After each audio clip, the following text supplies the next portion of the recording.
po sa daddy ko, si Papo at Mamaw po, nagkasama po sila para alagaan ako at saka para lumaki po ako na maayos. Papo, sabihin niyo po yung trabaho niyo.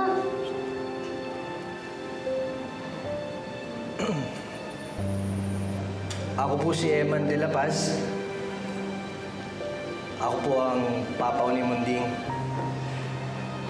Tatay din po niya. Nagtatrabaho po ako sa punerarya bilang driver ng karo ng patay.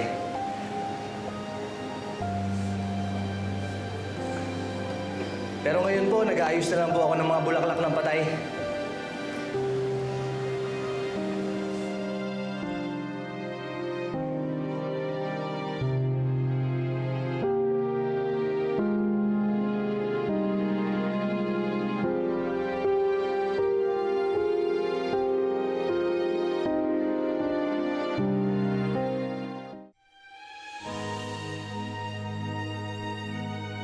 Eh kung masaya ka dun sa pag-aayos ng bulaklak para sa mga patay, hindi mo iisipin mababang trabaho yan. Walang maliit na trabaho o bagay para sa taong naniniwala sa kanyang sarili. Lalago yung pagkatao mo kung pakikinggan mo lang yung boses mo, hindi yung susunod ka lang sa mga dikta ng ibang tao. Masaya po ako habang gumagawa ng mga bulaklak.